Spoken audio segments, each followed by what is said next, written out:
Meanwhile, I got that Chronicles of Narnia behind me that I'm going to have to like mute myself in and out of. Welcome, everybody. Welcome to our show. All right. So we're actually going to begin now. Wait. That's right. All right. So welcome back to, I guess this is episode 2. It's like episode 2.5. We kind of have another one. Yeah, it's about to be posted. Anyways, happens in ad tech. We are here with Josh Sternberg. Please tell me I said that right. It is. And we're here to talk. I've never had a chance to do it. I'm incredibly excited to talk industry journalism, ad tech journalism, it feels like especially timely moment for the industry, but like in your life as well. But yeah, let's kick it off. Where do we want to start? Eric. Well, yeah, Josh, you had 2 really big pieces that I think were really talked about quite a bit in the community and the whole ecosystem about one of them about really sort of the impact of coronavirus monetization, keywords being blocked. So all the challenges and all of the impact to business. So in the buy sell process and obviously through a lot of ad tech. And that's another really clicks are up, but money is down one. Correct. Yeah. The good old publisher paradox. The publisher paradox, especially news publishers. I mean, the best days for news are some of the worst days for monetization. Yeah. So, what did you sort of discover along the way there, sort of building up to that piece, and what were some of the insights that you learned, having talked to so many people about the impact? So I'm going to come back to this from a perhaps more roundabout approach. The thing that really has been at top of mind these days is the idea that for the last 15 or so years, media companies have had the race for scale, right? Let's get as big as we can get. Let's get as large amounts of traffic as possible. And that is how we are going to justify our existence. Do you think, sorry to interrupt so early, no, go ahead. But do you think is some amount of that to blame for VC funding entering this arena and, in the BuzzFeed Vice kind of way where like you have to show scale and you have to show growth quick? Absolutely. We are not a patient industry, right? So true. Yeah. And the lack of patience leads to this stuff. It's like the weird thing is that as I think about the broad industry, right? Like, you bucket out as newspaper, so print, right? Newspaper, magazines, you've got digital pure plays, you've got TV. And you look how all of these approach making money at its root, right? We have the ad-based model, but those eyeballs are not weighted the same, right? So Ryan, you go to the Atlantic, that eyeball is worth different amount of money than going to BuzzFeed, which is different. Hopefully more. Than going to ABC News, right? And the weird thing that I always couldn't square is that, like, if you're trying to take that TV model, that scale is going to mean the more eyeballs, the more money, but you were never really to get that equation right on digital, why would you keep doing it? Well, and it doesn't even work on the TV model. I mean, not anymore. Nightly news has been a loss leader for networks forever. I mean, it was a joke on the network, the movie. Oh, Sternberg, and he's back. Yeah, it was. I mean, the soft news morning pays for the hard news nights, and that's And constantly not what it's just been. and not and not just the 3 hour, like, so, with the morning news, like, their first hour is usually where brands are like, well, we'll give you money for it, but we want other things with it. It's those other hours where brands are able to introduce their messaging in more, let's call them, sponsory ways. Because that news between the 7 and 8 o'clock hours, that's where the news is traditionally has been, but models has changed slightly. But this idea of the race of this race to scale, going back to your initial question, I mean, it just screwed up so many things and lots of thinking. Because when you're racing to scale, you're trying to figure out, all right, well, what can I inject to get to that scale? And I'm sure, like, you guys see this all the time, right? Like, how much fraud do you see on a daily basis?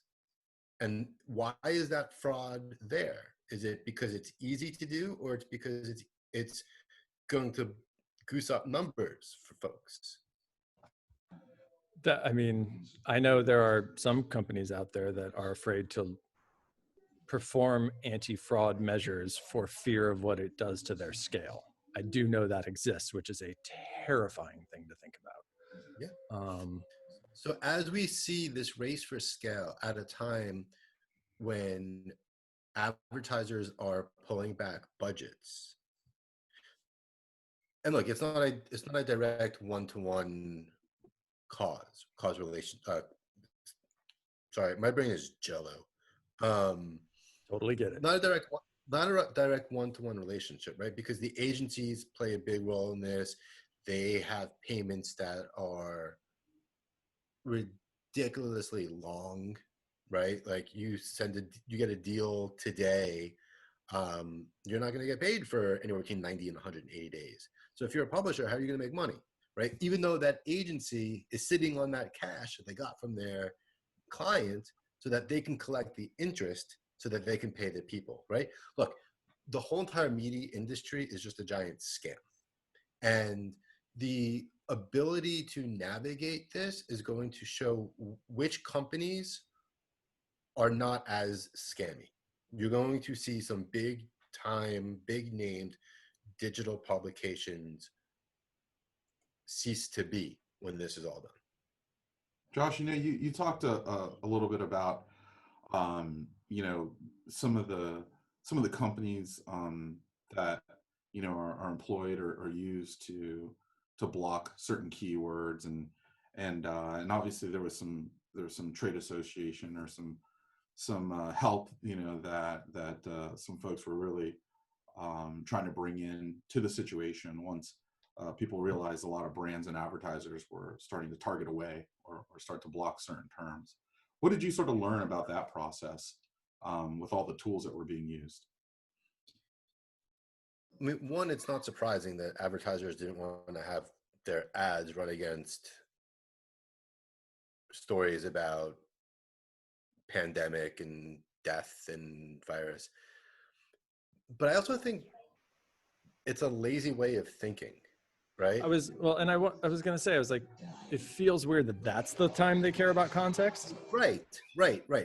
So, and that's why I prefaced this with media is a scam, right? Also, like, think about this. We know that display ads don't work, right? For what's the rate now? Was it 0.1%? Is that the click-through rate? You're not going to get a high click through, but all those, there are a lot of very highly valued attribution companies or companies that dabble in attribution that would tell you it's more than the click. Right.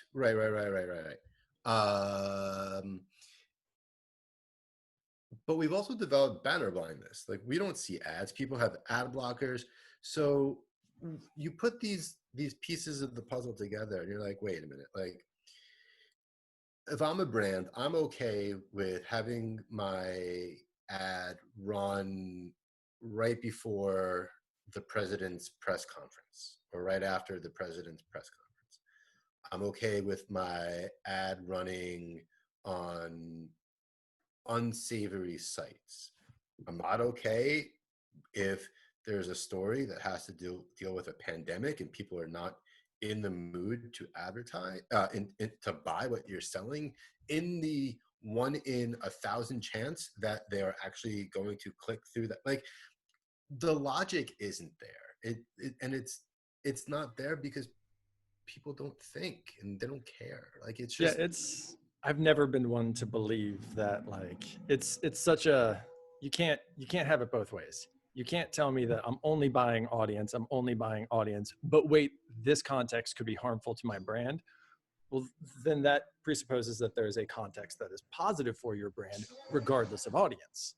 that there's an even other presupposition there, that people are actually doing the mental arithmetic to associate your ad on that page. Right? And like, other than pure context, so your ad on Breitbart, someone, like, it doesn't matter what the article is about. The article could be a fantastically glowing piece about, I don't know, something everyone agrees on, how Meryl Streep is a great actor. But like, it, because it's on Breitbart, that is the thing that matters the most, the context.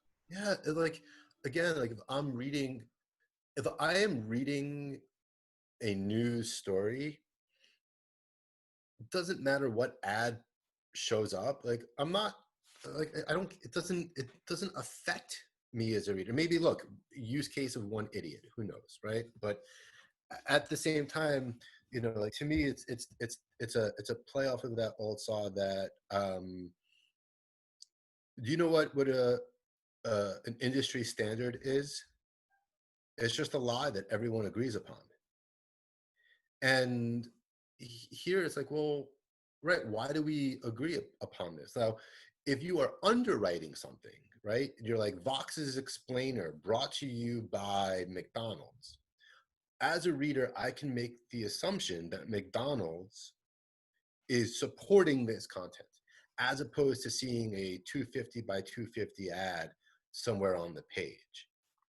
There's not a logical way that we're doing this business, because people are not logical and this business is not logical. So before because we can get down this for a long way, I actually want to take a step back, because I never had a chance to interview a journalist. So I just want to start, like, no one goes to college to do what me or Eric do. So no, I don't imagine anyone goes to a journalism school to be in a media industry trade. Maybe, possibly, I guess, like, So David Carr. I didn't go to journalism school. So how did you get in this? So the 20-year story into 30 seconds. I am a failed musician. I was in a jazz rock improv band when I was in college, and we were fine, but not good, to the point where the input matched the perceived output in terms of becoming a rock star. So when we dissolved the band, I was in graduate school at the time, because I had entered the workforce in the .com recession. And so I went back to school and I just fell in love with academia. So after graduate school, I was a professor for a couple of years, moved from New Jersey to Brooklyn to live with my girlfriend, because it didn't make sense to, our relationship was at a part where it's either, we break up or we figure out how to live together, and she wasn't living to New Jersey. So I moved into New York, had to find a job because it wasn't viable to continue teaching in New Jersey, crossing the East River and the Hudson River. Tripped into public relations, was in public relations for a few years, but I started writing.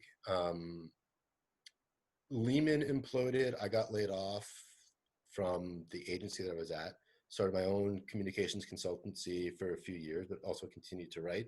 Did some freelance writing for Mashable, which led to the Huff Post, which led to Ryan, your publication, writing for the Atlantic, and then Hey, that got I didn't know that. yeah, that got me a full-time staff writer's gig at Digiday, and I covered media at Digiday for a few years. Then I got a phone. What's that? Which is where we met. That's where we met. That's right. And then I got a phone call from the chief revenue officer at the Washington Post at the time saying, "Hey, I've been reading your stuff about native advertising. We need to do something. Jeff Bezos bought us a few months ago. Do you want to come build and run this thing?" And I said, "Sure, let's try it." So I did that for a little while. Then I got snatched up by NBC News to do the same thing, but at scale with a TV network behind me. That was great until it wasn't. I got laid off, needed to find a job, meandered through the wilderness for 10 months, and then landed at Adweek. And now I'm back in the wilderness. That was the part that we hadn't got to yet, but yeah, and very recently, Yeah, Friday. which again, I am incredibly sorry to hear. This is Same. And look, it stinks, right? Getting laid off stinks. Not having the daily routine stinks. Not having paycheck stinks. Not having health insurance in a global pandemic stinks. But there are many, many, many more people worse off than I am right now. Let's call a spade a spade. I'm a white Jewish man in media. I'll find something. And if not, Amazon's hiring warehouse people. Instacart is hiring delivery people. Like, there are jobs. I can do something. Nothing is beneath me. still, that's a pretty fantastic mindset to have.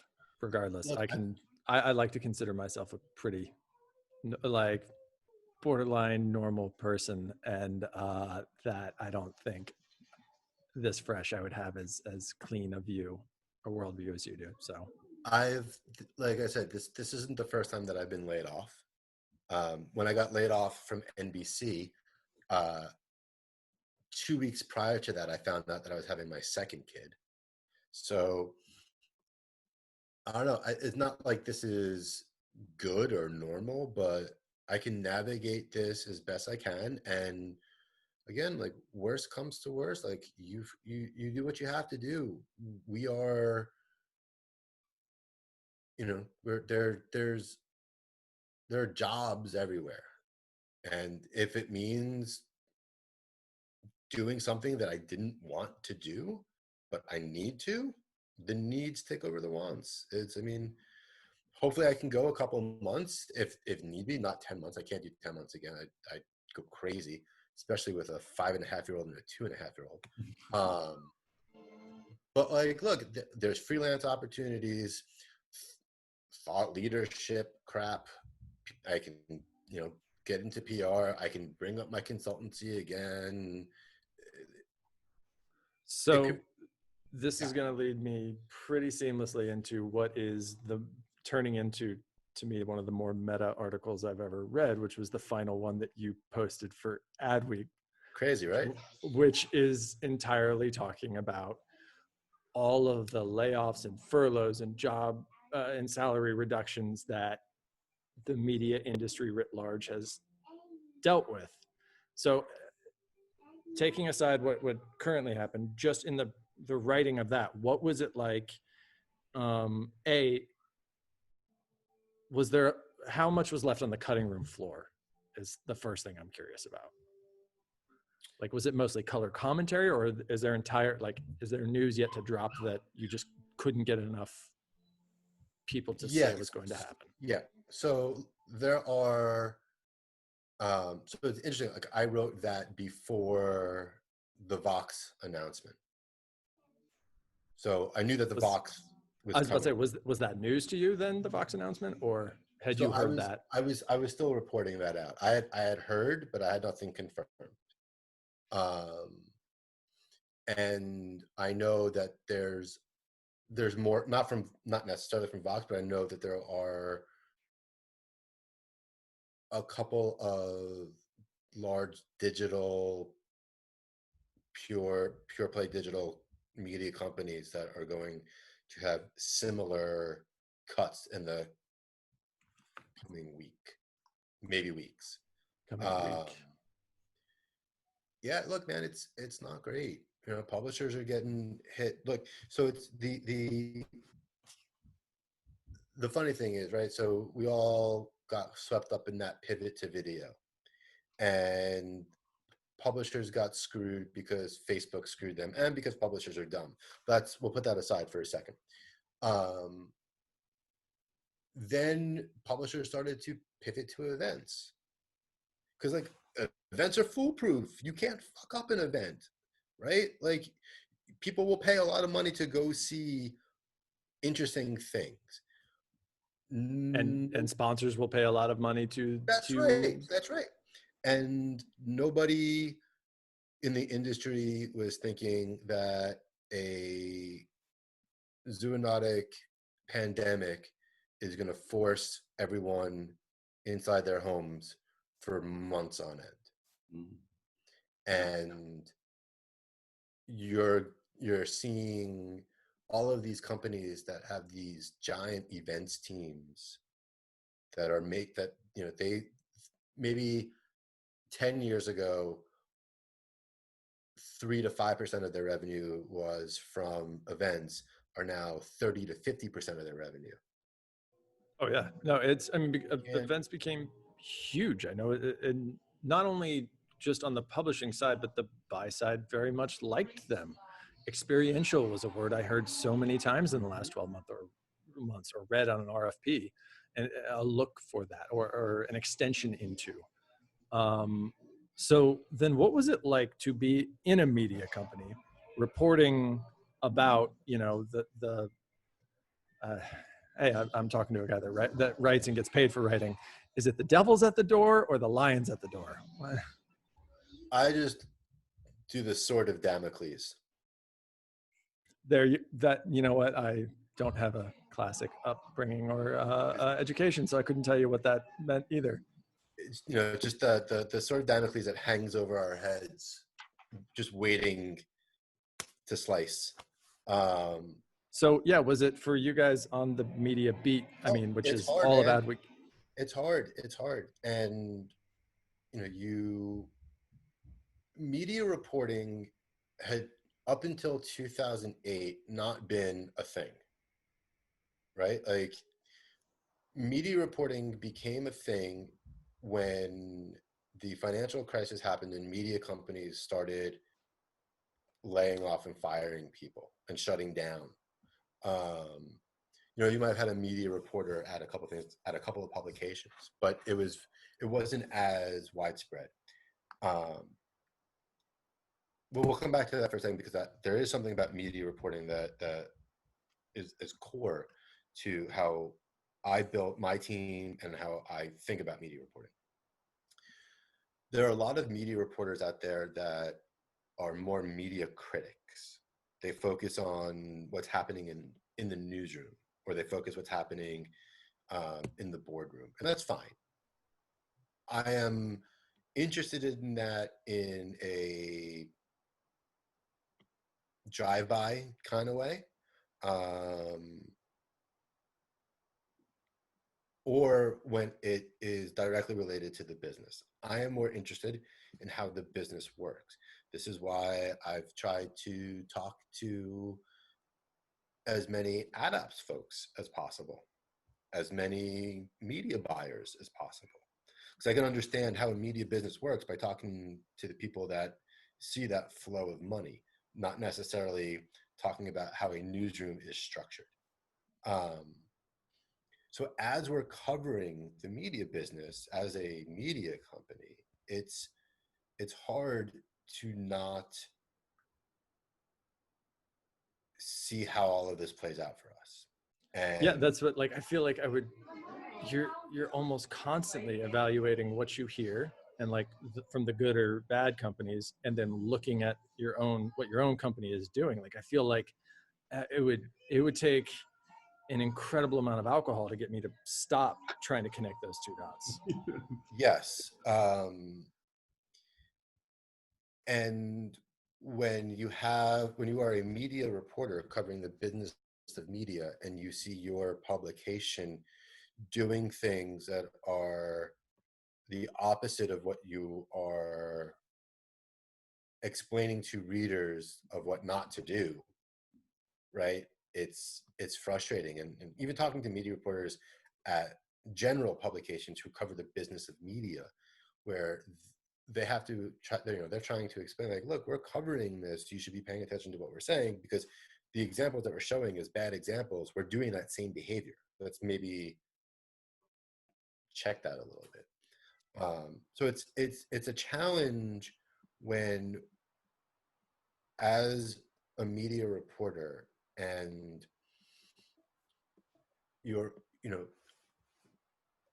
taking a step back for a second, never been a crime reporter, never been a war correspondent, where earlier you described it to us as yeah. you've never been a real reporter, which right. was Look, right, like, I don't know what that means, but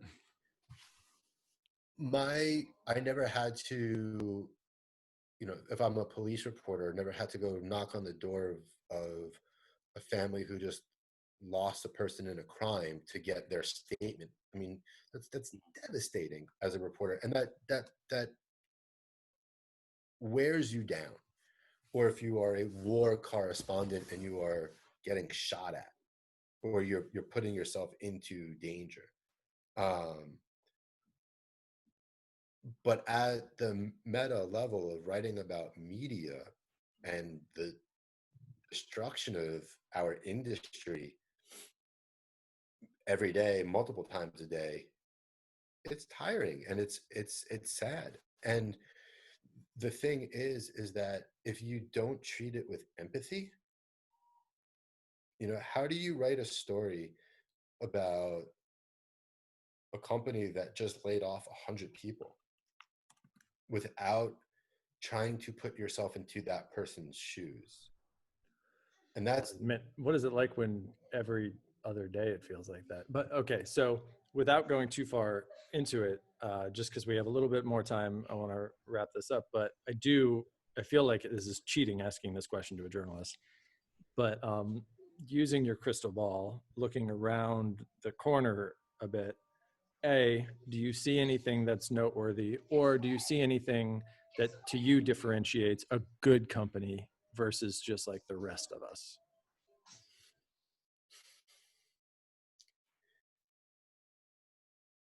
the trick is in how you define value.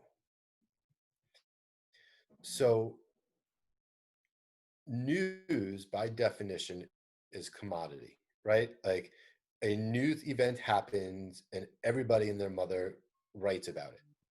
Why should I go to the New York Times versus the Washington Post versus the Wall Street Journal versus MSNBC or whomever that's covering this event that's happening?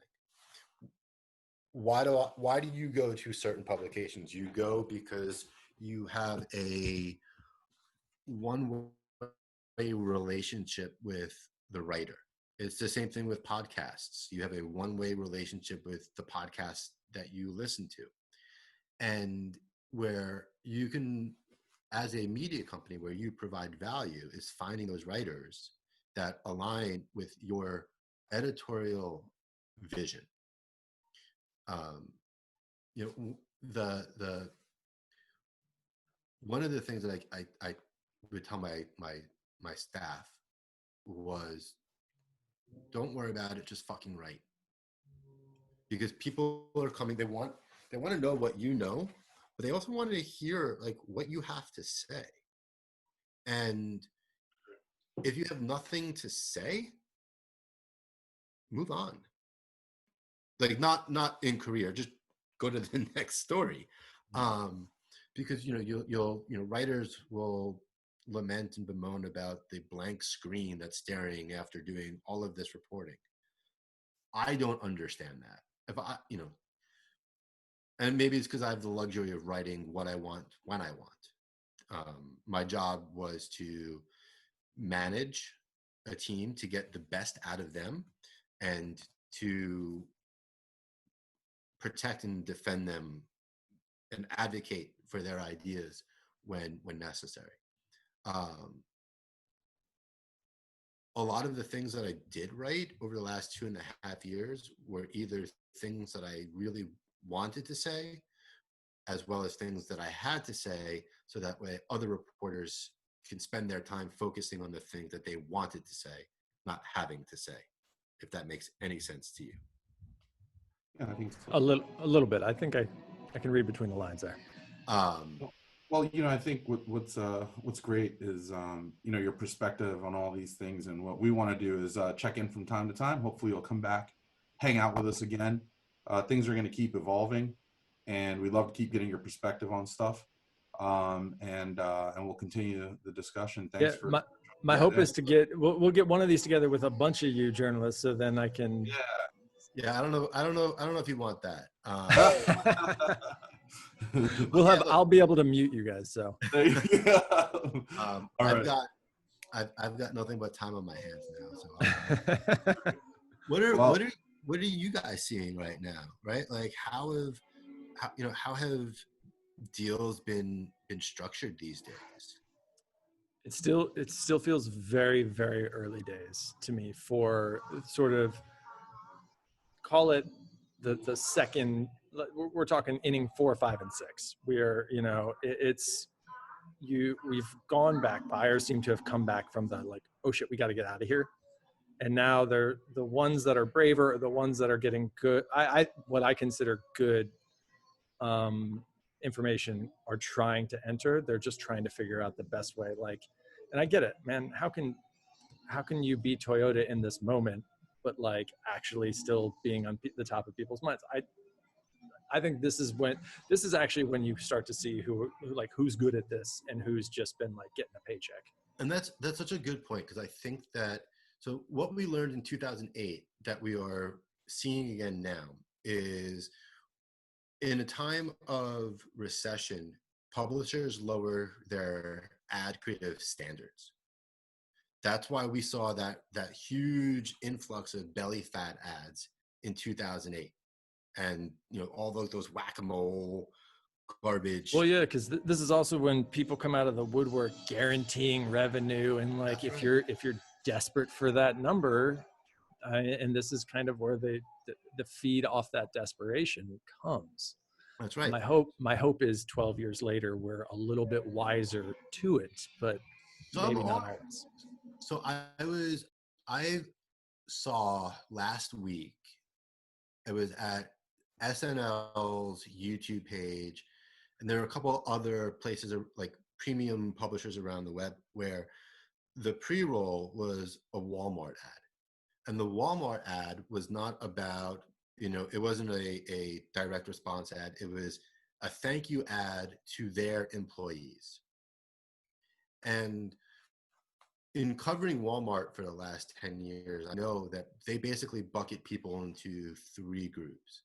There are people who love Walmart because it's the place in their town where they go get their shit, and it's affordable for them, and they are treated like kings. There are people who absolutely hate Walmart because of corporate policies and corporate greed, and no family should be worth however much the Waltons are worth. And then there's the people in the middle. They're like, it's a store. I got to go in. I got to get something. Walmart focuses their marketing historically to that middle group and to the people that love them group. They don't care about the people that don't like them. And it was such an interesting yet obvious insight, but you see how all brands try to be like, all right, we got to talk to this group. Like, this group doesn't like this. We got to change and they start going down this really, really weird path. But to see how Walmart was taking a creative based on thanking their employees, which ties to their broader employee message over the last 5 years. You build that up at scale by running it across platforms, devices, programs, it makes sense. And it's actually good advertising for Walmart in this moment, because it's not telling you, the reader, the viewer, how great Walmart company is. It's telling you, the reader, how great the Walmart staff is, the employees, people like you and me who are suffering like you and me. And it's just really smart. I want to see more of that. I want to see more companies say, you know what? I want to get my message out there, support the journalism that's happening, but not be it in such a shitty way. When I was on the business side, I'm sorry, I know I'm going long. I haven't talked to like humans in a couple of days. We barely count. Yeah. when I was on the business side, the amount of times that I had to tell salespeople and buyers to take off their industry hat and put on their normal human being hat when thinking about the sponsored content that we were producing. Be like, look, if you saw this, would you click on it? Not once did they say yes. So then my immediate response is, then why do you want this? Well, because it's easy and we have money to spend. And it's sad. Yeah. This is a weird place to have to wrap, Josh, but here we are. You brought me to this place. Seriously though, thank you very much for taking the time. Thank you for hanging with us. Definitely going to pick your brain some more. This is an area I am extremely interested in, just because it is such an, who's watching the watchers. Anyways, thank you very much. Hope you have a great rest of your Sunday, by the way. Thanks for taking time out of your Sunday. See you later. Yep. Talk soon, bud. See you, man. Thank you.